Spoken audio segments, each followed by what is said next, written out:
The following photographs and excerpts are from my new book, Land and Light.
One of my all-time favourite locations to photograph in the Canadian Rockies is Yoho National Park.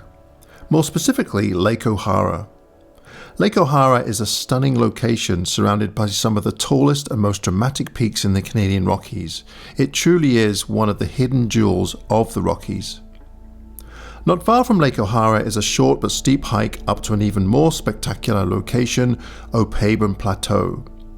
From all of my travels, I'd have to say that the views from Opaban Plateau are second to none. Opaban Plateau is pure gold for any landscape photographer, figuratively and physically. Dotted throughout the landscape are numerous lakes and tarns surrounded by alpine larch. As a bonus, the larch turn a beautiful gold color from mid to late September, adding even more drama to this stunning location. I spent several days in the area with my friend Michael Wheatley, and we were not lucky with either the light or the weather. It was a particularly cold autumn in the Rockies, and it was a bone-chilling minus 15 degrees Celsius for most of the trip. Nonetheless, Michael and I were determined to take some images up on the plateau. We spent many hours huddled in a sheltered spot, drinking tea while hopping from foot to foot, waiting for the light, regardless of the poor conditions. I was shooting with a 4x5 film camera at the time, and before I set up any shot, I would spend a lot of time scrutinizing a scene and playing around with different focal lengths to see what might work. I was using a detachable Linhof viewfinder designed for 4x5 press cameras. This proved to be invaluable over the years, allowing me to check compositions on the fly without setting up the camera. The viewfinder would portray a realistic, cropped 4x5 view of a scene and mimic the angle of view of various focal lengths. Having visited this location many times, I fell in love with this little waterfall, and over the years I tried several times to find a balanced composition, all without much success. Perhaps it was the weather or lots of time mucking about out of boredom, I'm not sure. But this time I found a composition, and it worked. Would I have preferred better light? Of course. However, this trip helped me realize that great light isn't always vital in photography. What is more important is perhaps finding a subject that will go with the light at hand. Occasionally, a good subject and some experimentation in composition can go a long way in producing immensely satisfying results.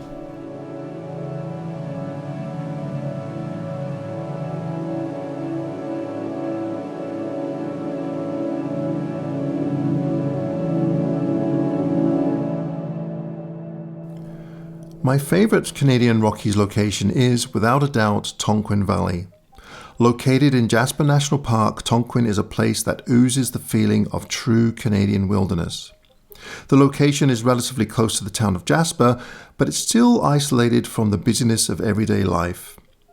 Within the valley, you might be lucky to glimpse a woodland caribou grazing or a grizzly bear. The valley can be reached by hiking up Portal Creek Valley or the Astoria River Valley, but it's also often hiked as a 43-kilometer backpacking loop.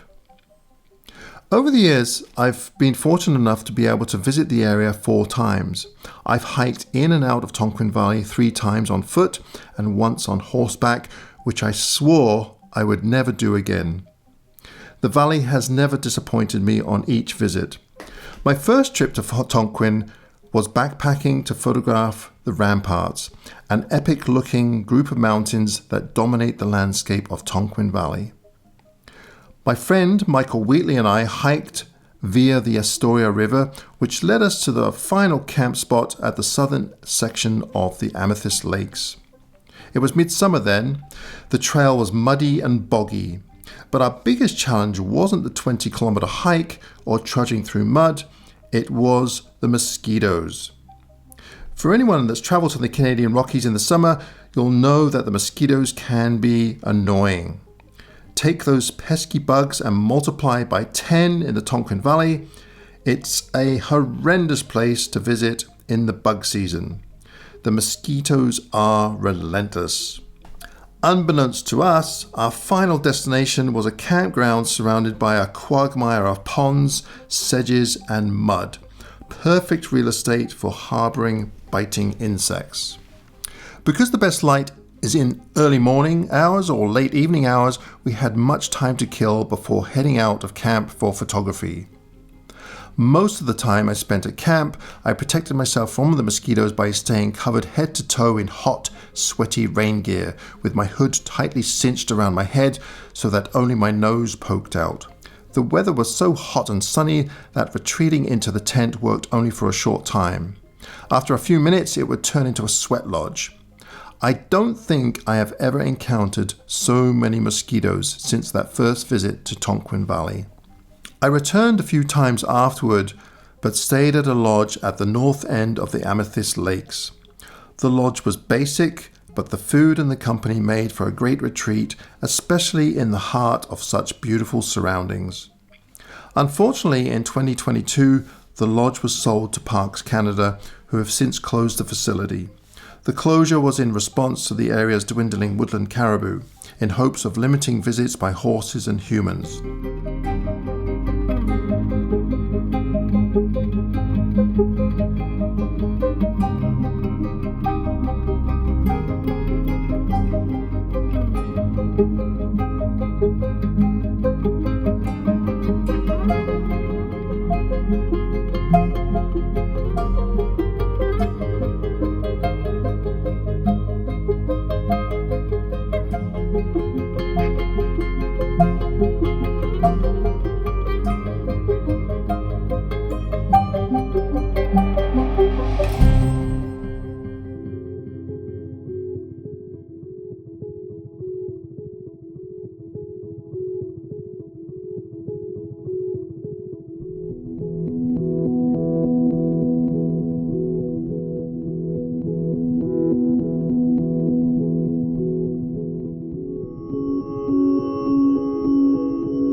Thank you ever so much for watching this week's presentation. I hope you enjoyed it.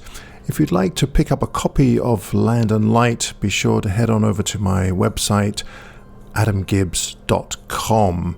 You'll also find copies of Quiet Light, Antarctica, and my other zine, Aspen, all for sale on my website. Go check them out.